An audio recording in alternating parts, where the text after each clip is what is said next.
Okay, so now we're gonna head down to the guest house. So you go down this set of stairs here.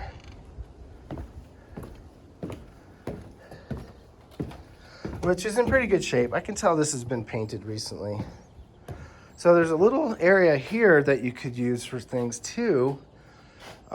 Storing bikes or grill, I don't know. I mean, it's just a nice big space to have.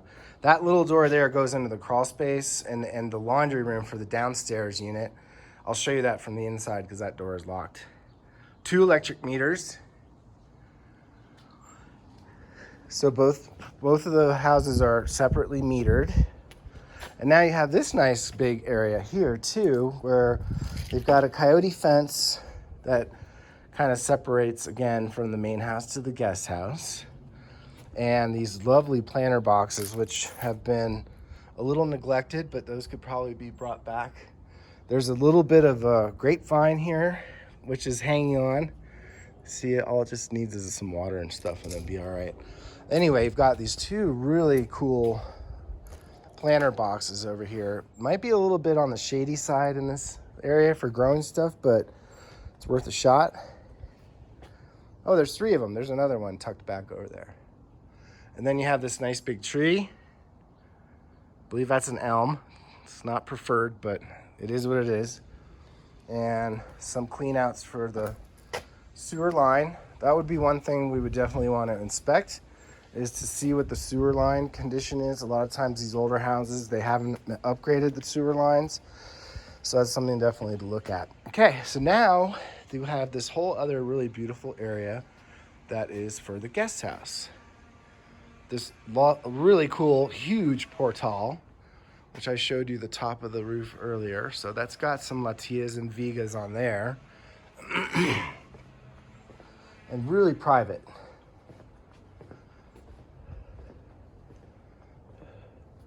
And all this space too, my gosh, I don't know what you would do with that. I mean, you could set up a bocce ball court or something in there. That's pretty unique. Here's another fruit tree that I'm standing under, I believe. Maybe another cherry tree, but I don't see anything on it. And then a nice graveled area for parking. And then a gate, so it's really secure. You could put a couple of cars in here easily. 4 maybe. I'm seeing signs of drip irrigation all over in here, but not a whole lot of stuff planted. So it's telling me that maybe this got neglected for a while. For example, there's 2 apple trees right there in the corner, which they definitely need water. And then there's another viney thing on here that's going along the whole fence. And that stuff, I don't know the name of it, but it'll just go crazy. And then another fruit tree. And then a nice little tidy spot for the trash cans. And then all these vines too are, I'm not really sure what those are, but I think they're all the same planted along here. And they're meant to be going up along that little shelf thing up there. These are Russian sage right here, these purple guys. Those will go everywhere, so you gotta try to keep those under control. And there's some more grapevines too right there. Again, they look a little sad, but with some TLC, they could come back. Okay, so one of the older stand windows. The stucco all looks really good to me. I'm seeing no issues condition-wise on the exterior. Roof stucco, windows, exterior wood trim, all looks really good. Oh, I'm just noticing too that they've got some pull-down shades on these 2 corners right here. And there's another one. Oh, on the whole side. There you go. So in case it's really hot and sunny in the summertime, you could pull those down and get a little bit of extra shade. So one small step up into the living room, which is really cute. This is all staged, by the way. Nobody's living here right now. There's a really cute little fireplace there in the corner. Another thing to look at would be oh, actually, wait a minute. They did a fireplace inspection and they cleaned the chimneys and everything, so it's good to go on that. And I can send you paperwork. These are kind of old school, but you see them a lot.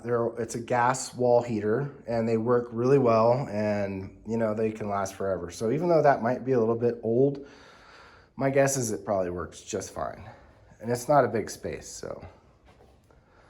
So again, the kitchen looks very similar to the one upstairs, so they must have updated both kitchens at the same time. There's a little seating area for 2 people there. It's kind of tight to put any sort of dining room table, so I think that would probably end up being your main dining space right there. There is a small step up, but they put some different kind of tile on there so you can see it easily. There's a small chip on this saltillo here. That's, you know, just normal wear and tear. It sucks, but you just would have to live with that. Down here is electric cooktop. Does have a hood. This refrigerator is older. That's getting replaced too, apparently. That is on order. This does not look like it's vented. It's just one of those ones that blows out. And it's not working. So that would be something to check on.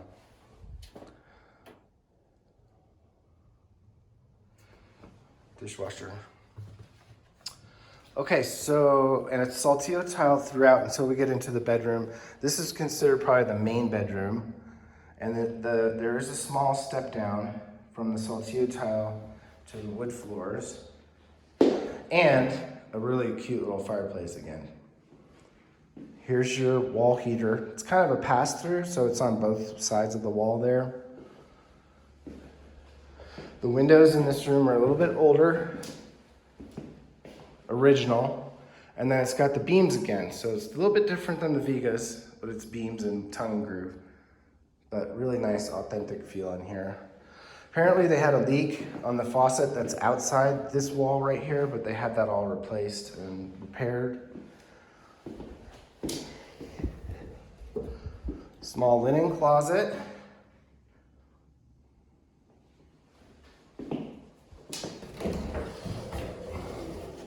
Another closet.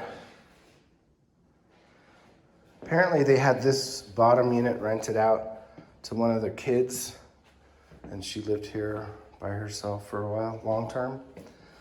1 bathroom, there's only 1 bathroom down here. Sink, toilet, and a shower. There's a couple parts where the ceiling gets a little bit on the low side down here, so you have to be pretty short to be comfortable in here.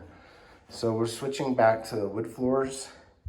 And actually there's 2 more bedrooms back here, but she's counting them as 1 because one of them is really small. But it could be an office. Here is a fairly new looking hot water heater.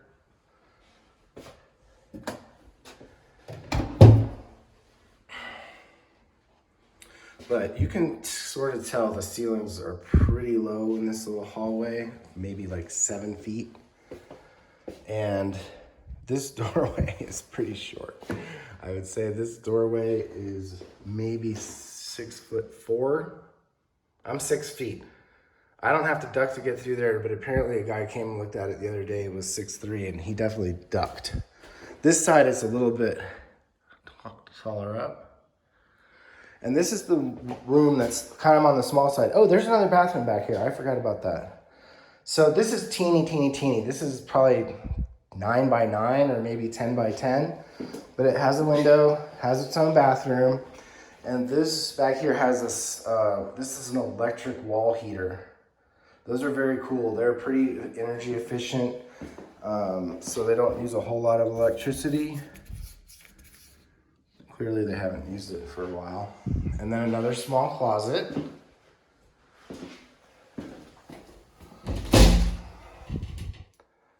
Walk-in shower, sink, toilet.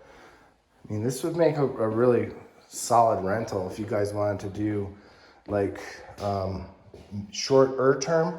So basically anything that you try to rent for less than 30 days, you're gonna have to get a short-term rental permit. And they just tightened down all the restrictions on that, so there can't be 2 short-term rentals right next door to each other. So if you did want to do anything that was like an Airbnb, anything less than 30 days, you have to get a permit for that. So we would have to check and make sure that there's no other short-term rental units next door. But you don't need a permit to rent for anything over 30 days. So that means 1 month, 2 months, 5 months, 6 months, or even a year. So this could be a long-term rental or a medium-term rental. There's very high demand for both of those. And you can figure on at least $2 a square foot. So this door goes, so now we're kind of going into the underneath part of the house. So there's this crawl space, and this is the laundry down here. And I told you about that door that we looked at from the outside. That's that door there. So this can be locked out. And there's the laundry. If you wanted to get rid of the laundry altogether upstairs, you could just use this and it would be a shared laundry for both units. There's another hot water heater that's probably for the upstairs one. And some vents and stuff. The good news is that you got more storage down here too, by the way, for your rakes. And a couple of nice solid shelves. And then that's the furnace for the heating unit for upstairs. And then underneath here, it's kind of dark, I don't know if I'll be able to show you, but that's all crawl space in there. So if you needed to do any upgrades or remodeling and things like that, it's great because you have the crawl space access and all that work can be done from underneath the house. That's how my house is. And I just put in air conditioning and they did it all underneath the house. Okay, I'm just about out of breath and out of words. So I'm gonna take off and I'll post this for you. You guys watch it and give me a call and we can discuss. Also on the way out, I'll do a little driving tour so you can see a little bit of the neighborhood. Alrighty.